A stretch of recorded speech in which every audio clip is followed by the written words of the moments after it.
It was the dawn of the 17th century.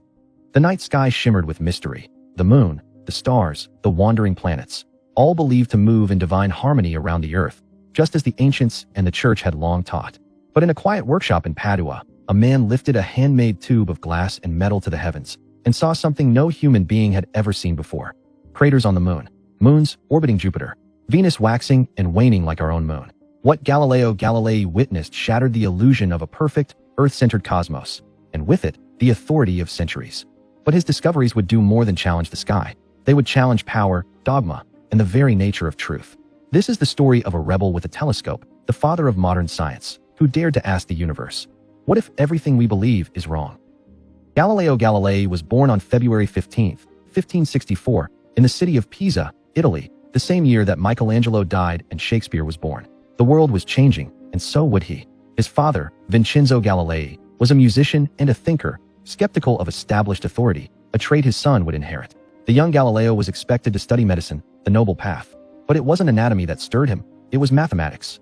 He enrolled at the University of Pisa, but never completed his degree. His curiosity moved faster than the curriculum. While others recited Aristotle, Galileo dropped objects from the Leaning Tower to prove that motion obeyed nature, not ancient dogma. By the 1590s, he was teaching mathematics at the University of Padua, one of Europe's most prestigious centers of learning. There, he blossomed, lecturing on geometry, astronomy, and mechanics. He didn't just theorize, he tested.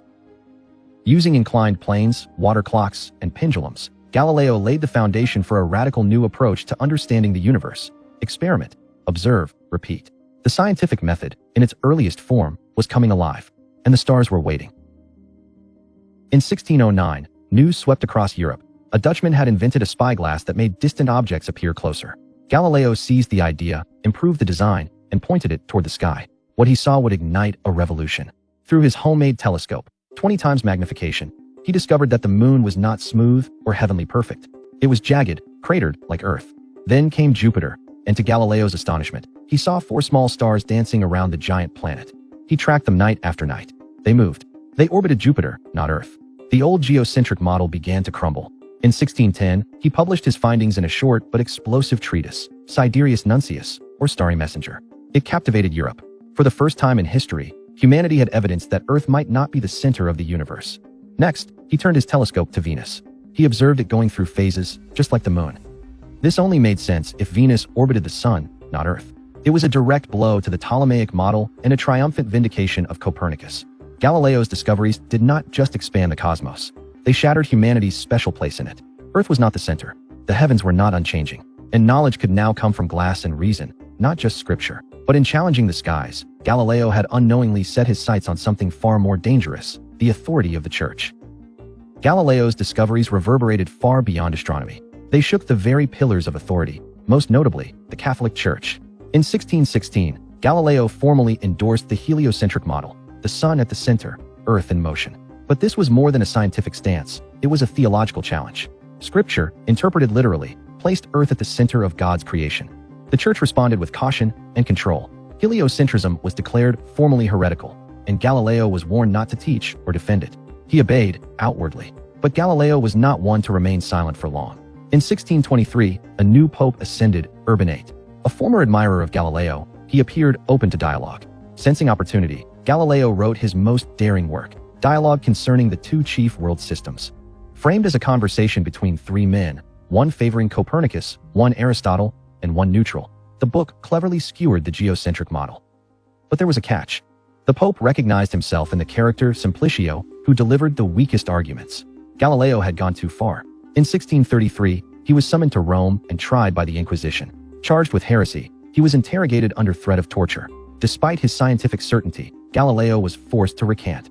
Kneeling before his judges, the great scientist renounced his belief that Earth moved around the sun. Legend says that as he stood, he muttered, "Eper si move," and yet it moves. Whether true or not, the phrase became a symbol of defiance. Galileo was sentenced to house arrest for the rest of his life. His books were banned. His voice silenced for now. Galileo Galilei, once celebrated across Europe, now lived under house arrest, confined not by iron bars, but by fear and orthodoxy. In 1633, the Inquisition's sentence was clear: silence. He was forbidden from teaching, publishing, or speaking about heliocentrism. He returned to his villa in Arcetri, near Florence, an old man banished for believing what he could see with his own eyes. But exile could not extinguish his curiosity. Even in confinement, Galileo wrote what would become his final and perhaps most profound scientific work, Two New Sciences. Published in 1638, it laid the foundation for modern physics.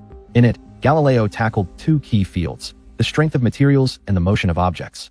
He described inertia, the law of falling bodies, and hinted at ideas that Newton would later crystallize into the laws of motion. He showed that science did not require freedom to breathe, only reason. His health, however, began to fade. Blind and aging, Galileo dictated his thoughts to loyal students who risked church disapproval just to be near him. He died on January 8, 1642, the same year that another titan of science, Isaac Newton, was born. Galileo's eyes were closed, but through the telescope he built, humanity had begun to open its own. Centuries have passed since Galileo peered through his telescope, yet the echoes of his vision still ripple through time. He did not merely challenge an astronomical model. He reshaped the human quest for truth. He proved that knowledge is not the property of power, but the pursuit of evidence. In a world bound by dogma, Galileo was a spark, illuminating the dark, daring minds to look up and wonder, what if? Every rocket that leaves Earth, every equation that explains gravity, every child who gazes at the stars through a telescope, owes a debt to the man who stood against the tide of certainty. Galileo Galilei was more than a scientist. He was a rebel of reason, a pioneer of proof, a legend of light. And though they tried to silence him, his legacy now speaks across galaxies.